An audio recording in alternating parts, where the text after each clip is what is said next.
The courtroom fell silent. Every pair of eyes was locked on the creature standing at the entrance. A fox, its fur matted with dirt, its amber eyes burning with urgency, stood in the doorway, gripping something in its jaws.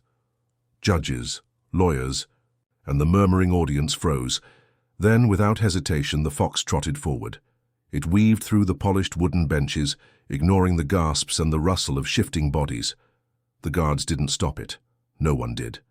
There was something surreal about this moment, something that made it feel like the fox belonged there. The judge, an elderly man with piercing grey eyes, adjusted his glasses. He leaned forward, gripping the desk, as if confirming he wasn't hallucinating. What in the world? The fox stopped. Its breath was labored. Then, with careful precision, it dropped a small object at the judge's feet. A hush fell over the room, a crumpled, blood-stained cloth. The silence grew unbearable. The judge hesitated, then slowly reached down, his fingers brushing against the fabric. It was damp, fresh. A chill crept over his skin. "Where did you—" Before he could finish, the fox let out a sharp, sorrowful cry, almost human in its desperation. Then it turned and bolted toward the exit, as if it had delivered its message and had no reason to stay. "Stop it!" someone yelled. Guards rushed forward, but the fox was already gone, slipping through the doors and vanishing into the street. The judge stared at the bloodied cloth in his hands. The murmurs returned, whispers of confusion, fear, and intrigue, rippling through the courtroom. Then a woman's voice broke through the noise, trembling yet firm. That's my daughter's scarf." All heads turned. A pale-faced woman in the gallery clutched her chest, eyes wide with horror. "My daughter went missing last week. That's—" Her voice cracked. "That's hers." The weight of her words crashed down like a tidal wave. The judge stood abruptly. "Call the authorities now!" The courtroom erupted into chaos. Somewhere, out there, the fox was running toward something, or someone, and it had just delivered the first piece of a terrifying puzzle. The judge's hands trembled as he clutched the blood-stained scarf. The courtroom, once filled with routine arguments and legal procedures, had transformed into a scene of breathless anticipation. Officers scrambled to action, while reporters whispered furiously into their phones. The woman, Emily Carter, was still frozen in place, her lips trembling. "That's my daughter's," she repeated, barely above a whisper. Judge Whitmore turned to the officers. "Find that fox." His voice was urgent. "Now!" Two officers rushed toward the exit, disappearing into the city streets. The fox had vanished, but there was something unnatural about how it had appeared and disappeared, like it had known exactly where it needed to be. Emily's hands clutched the wooden railing in front of her, as if it were the only thing keeping her standing. She had walked into this courtroom today as an observer, hoping for a distraction from the pain that had consumed her for the past week. But now everything had changed. She stumbled forward. "Judge, please, you have to find her." The judge exhaled, his sharp mind already calculating. The fox wasn't an accident. It had brought the scarf for a reason. But why? And more importantly, where had it gotten it? He looked at Emily. "Tell me about your daughter." Emily's throat tightened. "Her name is Lily. She's 12. Her voice wavered, but she pressed on. "She went missing last Friday. We were at the park. I only turned away for a second, and then—" Her breath hitched. "Then she was gone." The courtroom was dead silent. Even the defense attorney, who had been preparing for the next case, had abandoned his notes to listen. Judge Whitmore's gaze softened. "The police investigated?" Emily nodded. "They found nothing. No forced entry at home, no ransom demand, no signs of struggle." She swallowed. It was like she vanished into thin air. The weight of her words pressed against the room. Vanished, just like the fox. Suddenly, one of the officers who had run outside burst back in. His uniform was damp with sweat. "Sir, we found tracks." The judge straightened. "Tracks?" The officer nodded. "Fox tracks leading down the street, but that's not all." He hesitated, his next words almost too strange to believe. "They lead toward the forest, the same area where Lily was last seen. A collective shiver ran through the room. Emily gasped, "Take me there, please." Judge Whitmore hesitated. This was beyond his jurisdiction. He was a judge, not a detective. But something about this case, about that fox, gnawed at him. He turned to the officers. "You said the fox's tracks lead into the forest?" "Yes, sir." His jaw tightened. He looked at Emily. "Then we follow them." And with that, the courtroom was no longer a place of law. It was the starting point of a mystery far darker than anyone could have imagined. Somewhere beyond the city streets, deep in the shadows of the forest, the fox was waiting, and it wasn't alone. Emily's heart pounded as she ran through the forest, her boots crunching against fallen leaves. The officers trailed behind her, flashlights cutting through the thickening dusk. Judge Whitmore, despite his age, moved with determination, his mind racing with possibilities. The fox's tracks were clear, small paw prints pressed into the damp earth. They wove between towering trees, disappearing and reappearing under the silver glow of the moon. Emily's breath came in ragged bursts. What if Lily was still out here? What if she had been here all along? But another question loomed darker in her mind. Why would a fox bring Lily's scarf to the courtroom? One of the officers, a burly man named Officer Graves, stopped suddenly. "Hold up." He aimed his flashlight at a spot near the base of an old oak tree. Emily's eyes widened. More tracks, but these weren't from a fox. They were human footprints. Smaller ones, a child's. A tremor passed through Emily's body. "Lily," she whispered. Judge Whitmore knelt beside the tracks, running his fingers over the disturbed soil. His brows furrowed. The prints were fresh. Someone had been here recently, Officer Graves muttered under his breath. If she's been out here for a week, how is she still alive? Silence fell over the group. Then, a rustling sound. Everyone froze. Emily turned, heart slamming against her ribs. The bushes ahead trembled. A shadow shifted just beyond the glow of the flashlights. Judge Whitmore spoke in a low voice. "Stay calm." The officers reached for their weapons, but Emily took a step forward, hope rising in her throat. "Lily?" The bushes parted, and the fox stepped out, its amber eyes locked onto Emily's. In its mouth it carried something else now, a small stuffed rabbit. Emily's breath caught. Lily's toy. The fox placed the rabbit at her feet. Then, without hesitation, it turned and darted deeper into the forest. Emily's body moved before her mind could catch up.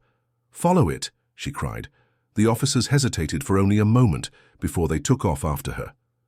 Judge Whitmore's pulse thundered. This wasn't just an animal acting on instinct. The fox was leading them somewhere. The deeper they ran into the woods, the colder the air became. Emily's lungs burned, but she didn't stop. She couldn't. Then the trees parted, and what lay ahead made Emily's stomach drop. A clearing, an old wooden cabin. The fox stopped. At the porch, its tail flicking once before it turned its gaze toward them. Emily's legs nearly gave out. The door was slightly ajar. And inside, a light was flickering. Emily's breath hitched as she stood frozen at the edge of the clearing, staring at the dimly lit cabin. Her pulse pounded in her ears. Someone was inside. The fox sat motionless on the porch, its sharp amber eyes locked onto Emily. It didn't move, didn't twitch, just watched as if waiting for her next move. Judge Whitmore came up beside her, his jaw tight. "This place," he exhaled sharply. "It's been abandoned for years."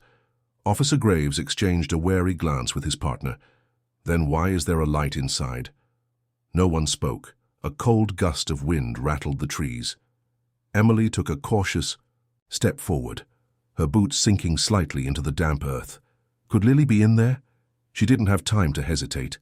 The officers moved ahead, hands hovering over their holsters, their flashlights cutting through the shadows. The wooden steps creaked under their weight as they approached the door. Emily swallowed hard and forced herself forward. She reached the porch just as Officer Graves extended a hand and slowly pushed the door open. Kriak! The dim interior flickered under the glow of a single oil lamp sitting on a dust-covered table. The air smelled of damp wood and something faintly metallic. The cabin was small. One main room with a fireplace, a wooden chair, and an old tattered rug in the center. Dust motes floated in the stagnant air, but the room wasn't empty. On the far side, near the fireplace, a pile of blankets shifted. Emily's breath caught in her throat. A tiny figure stirred beneath the fabric. "Lily!" Her voice cracked. She took a shaky step forward. The blankets rustled, and then a small face peeked out. Emily's heart nearly gave out. It was her, Lily. Her daughter's big, frightened eyes blinked against the dim light. Her hair was messy, her cheeks smudged with dirt, but she was alive. Emily nearly collapsed in relief. "Oh my God! Lily!" She rushed forward, dropping to her knees beside her daughter, wrapping her arms around the trembling child. Lily whimpered, her tiny fingers clutching at Emily's jacket. Tears burned Emily's eyes. "I've got you, sweetheart, I'm here." Behind her, Judge Whitmore exhaled a deep breath. She survived a week out here, but then something shifted in the air. Lily's little body tensed. Emily felt it instantly. The way her daughter suddenly stiffened, the way her small fingers clung tighter to her sleeve. She pulled back, brushing Lily's tangled hair from her face. "Sweetheart, are you okay? Did someone hurt you?" Lily's lower lip trembled. Her voice was barely a whisper, "The man," she said. A cold chill ran down Emily's spine. The officers tensed. Judge Whitmore's face darkened. "What man?" Emily's voice was barely steady. Lily's small hands clutched at her stuffed rabbit, the same one the fox had brought them. She turned, her head slightly, eyes flicking toward the farthest corner of the room. Emily followed her gaze, and that's when she saw it. Faint footprints in the dust, large, fresh, and leading toward the back door. Emily's stomach lurched. Someone had been here. Someone had left. Just before they arrived, the fox let out a low, guttural growl. From outside, a twig snapped. Someone was still out there, watching, waiting. Emily's breath came in short, ragged gasps. She clutched Lily, tighter, scanning the dark corners of the cabin. The realization hit her like a freight train. Someone had been here. Someone was still nearby. Outside, the fox remained eerily still, its amber eyes locked on the trees. Its tail flicked once, muscles taut as if waiting for something. Then another sound, a slow, deliberate footstep on the damp leaves. The officers snapped into action. "Stay back," Officer Graves ordered, drawing his weapon. His partner moved toward the back door, silent and careful. Judge Whitmore clenched his jaw, stepping protectively in front of Emily and Lily. Emily's hands shook. She whispered to her daughter, "Did you see him, sweetheart?" "The man?" Lily's tiny fingers clutched at her jacket. She nodded, her voice barely audible. "He was here before. He said I had to stay quiet." Emily's pulse pounded. "What else did he say?" Lily hesitated. Her little chest rose and fell rapidly, eyes darting toward the window. "He said, 'They'll come looking soon, but not everyone wants you to be found.'" A chill crawled up Emily's spine. Not everyone wants you to be found. Who was this man? Why take her daughter only to abandon her in an old cabin? And why was the fox, the same fox that had led them here, acting as if it knew something they didn't? Before Emily could process it, Officer Graves's voice cut through the tension. "There's a movement outside." His partner peeked through the cracked back door. "I don't see anyone, but someone's been here. Footprints lead toward the trees." Judge Whitmore frowned. "They must have seen us coming and ran." Emily's grip on Lily tightened. "So what do we do?" Graves considered. "We get you two out of here first. Then we figure out who the hell left your daughter in this place." But something still didn't sit right. Why take a child and then leave her somewhere she'd be found? The fox, still sitting on the porch, let out a low growl. Then, swiftly, without warning, it bolted into the trees. "Wait." Emily took a step forward. The officers tensed. Judge Whitmore narrowed his eyes. "What is it after?" Then, a sound neither of them expected. A car engine. Somewhere beyond the trees, an engine rumbled to life. The officers exchanged glances. "We need to move. Now." But Emily barely heard them. Her body moved on instinct, stepping toward the porch. The fox had disappeared into the darkness, but it wasn't running aimlessly. It was chasing something. or someone, and that meant the man who had taken Lily was still close. Too close. Emily's heart pounded as she clutched Lily, her eyes darting toward the trees where the fox had vanished. The distant rumble of the car engine sent a shiver through her bones. Whoever had taken Lily was trying to escape. Officer Graves reacted first. "We need to move. Stay close." Judge Whitmore placed a steadying hand on Emily's shoulder. "We'll keep you safe." But Emily wasn't listening. Her gaze flickered to the trees, her mind racing. The fox, why had it run after the sound? Was it tracking the person who had left Lily here? Her gut told her something impossible. The fox knew. Lily whimpered in her arms, pressing her face into Emily's jacket. "Mommy, I want to go home." Emily's resolve hardened. No one was taking her daughter away again. The officers led them to their car, moving quickly but cautiously. Just as Graves reached for his radio, static crackled. "Car 12, we have a vehicle leaving the perimeter near the East Road. Black SUV, should we intercept?" "Confirmed," Graves responded. "Block them off. Do not let them leave." Then, another sound. A sharp, desperate yelp from deep within the woods. Emily froze. "The fox." Whitmore frowned. "What about it?" She shook her head. It's in trouble." She didn't know how she knew, but she did. Something was wrong. Before anyone could stop her, she ran toward the trees. "Emily, wait!" Whitmore shouted, but Emily didn't stop. She couldn't. Branches tore at her arms as she pushed deeper into the woods, feet pounding against the damp earth. The yelp had come from somewhere close, but where? Then she saw it. The fox lay on its side, struggling. Emily rushed forward, dropping to her knees. Its chest rose and fell rapidly, its paws clawing at the ground. A dart protruded from its side. Emily's stomach lurched. Someone had shot it with a tranquilizer. A branch snapped behind her. She turned just in time to see a dark figure moving between the trees. He was still here. Her breath caught in her throat. Whoever had taken Lily wasn't done yet. And now, he was coming for Emily. Emily's pulse thundered in her ears. The shadowy figure moved swiftly between the trees, his presence, a dark stain against the moonlit forest. Whoever he was, he hadn't expected her to chase after the fox. Her fingers tightened around the tranquilized animal's fur. She had to move. Now. The fox let out a weak whimper, its golden eyes flickering open for a brief second before shutting. Again. It was still breathing, but the drug was taking effect. She couldn't leave it here. Another rustle in the underbrush, closer. Emily's instincts screamed, "Run!" She scooped the fox into her arms and took off through the woods, her breath coming in short, panicked gasps. The weight of the animal slowed her down, but she refused to let go. The man was behind her now, his steps gaining. Then a voice, "Emily, over here." Judge Whitmore's voice cut through the darkness. A beam of light sliced through the trees. She turned toward it, feet pounding. Against the earth. Almost there. Just as she reached the clearing, something strong yanked at her jacket. She screamed. A hand. A rough, gloved hand. The fox let out a strangled sound as Emily struggled, her grip slipping. Then, a furious snarl. Out of nowhere, a dark blur launched through the trees. The man grunted in surprise as jaws clamped onto his arm. Emily stumbled forward, gasping.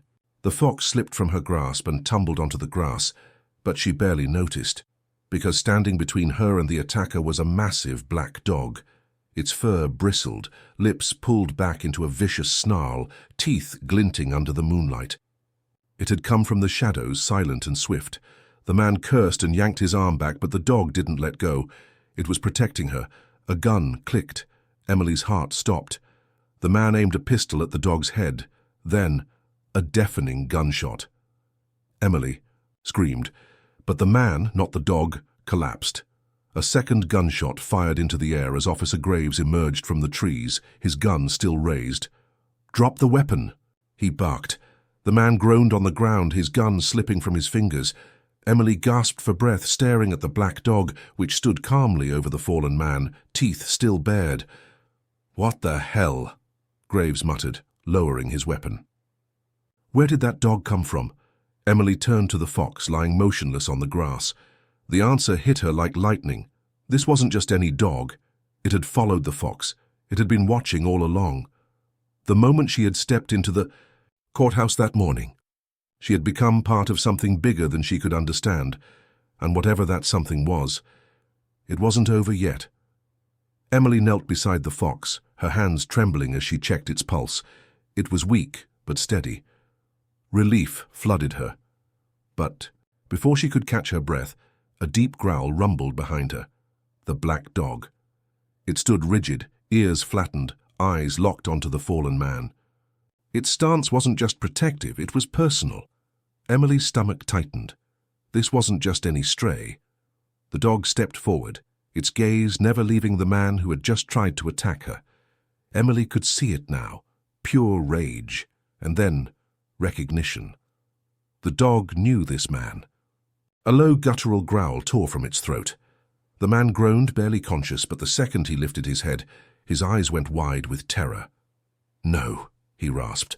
"No, it's not possible." The dog let out a chilling snarl. Emily felt a sharp sting of realization. This man didn't just fear dogs. He feared this one. Judge Whitmore approached cautiously, his gaze flickering between the unconscious fox, the dog, and the attacker. "Emily?" His voice was wary. "What is going on?" She didn't know how to explain it, but the black dog did. With slow, deliberate movements, it stepped away from the man and toward the fox. Emily's breath hitched. It was protecting it.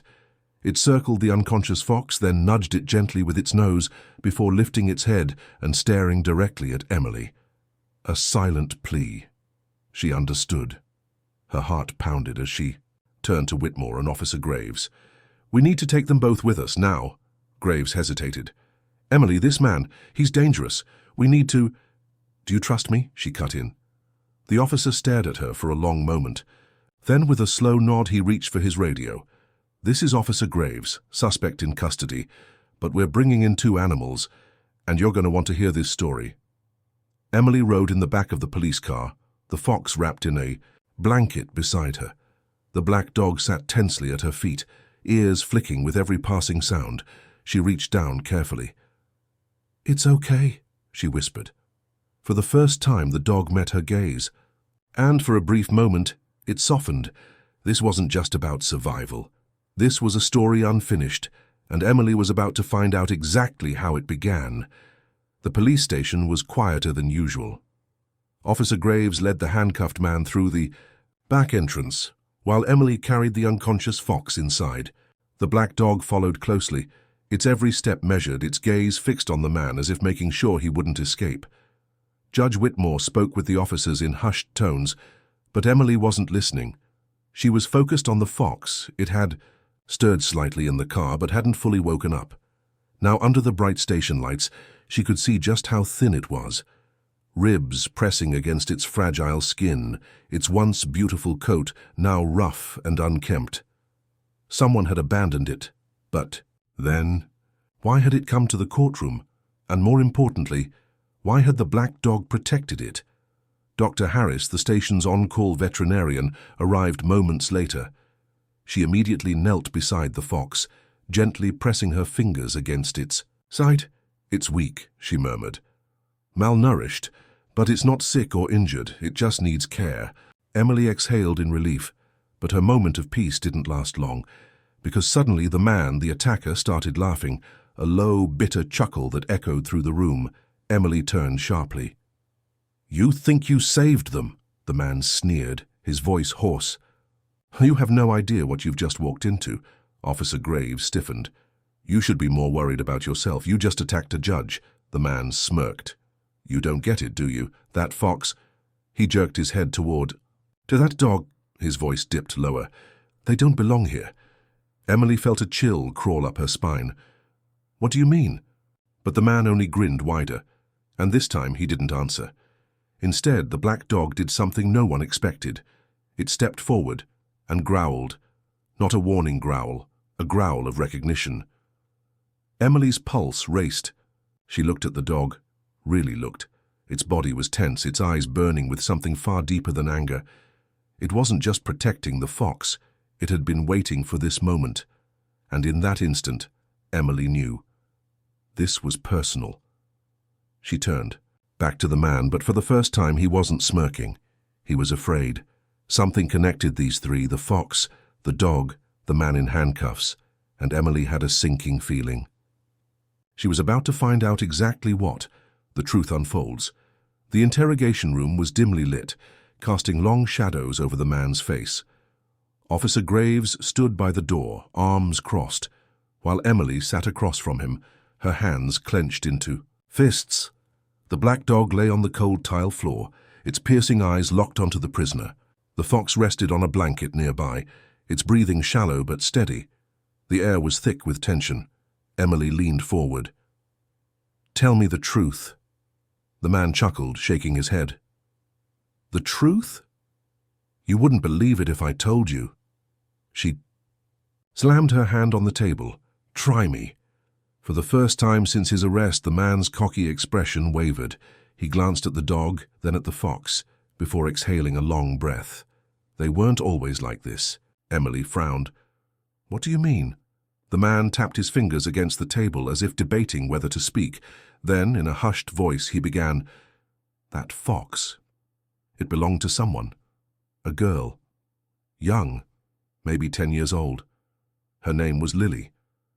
He paused, his eyes dark with memory. "She found it injured near the woods, brought it home, raised it like a pet." Emily's heart pounded. Lily? She'd heard that name before. The newspaper article. The one about the missing girl, a girl who had disappeared a year ago.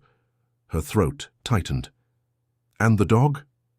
The man hesitated, his jaw clenched. "It belonged to her too." Silence filled the room. Mortises. Emily looked down at the black dog, and for the first time she saw grief in its eyes. The realization hit her like a thunderbolt. The fox and the dog hadn't just shown up at the courthouse by accident. They had come looking for her. Lily. Emily's voice trembled. "Where is she?" The man exhaled through his nose. "Gone." Emily's blood ran cold.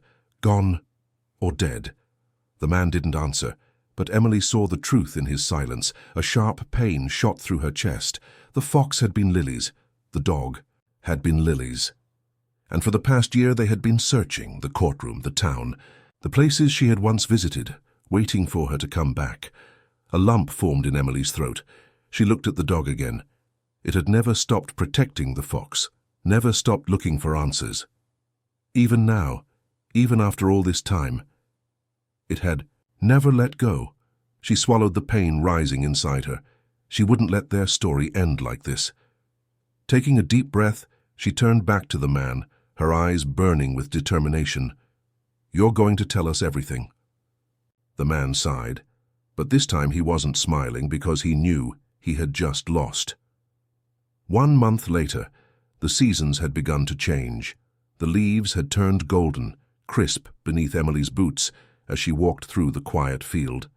The fox, once weak and frail, now moved with new energy. Its coat had regained some of its shine, its steps lighter. It still stayed close to the black dog, never straying far, and the dog, it still watched the horizon, still waiting for something, or someone. Emily knelt beside it, running her fingers gently through its fur. "She's not coming back." The dog didn't move, didn't look at her, it just stared ahead. Emily sighed. "But that doesn't mean you're alone." She stood, dusting off her jeans. "Come on, let's go home." The dog hesitated. Then, slowly, it turned. For the first time, it followed her. And as they walked away together, the fox at their side, Emily knew. They had all found something that day. Not closure, not a perfect ending, but a new beginning.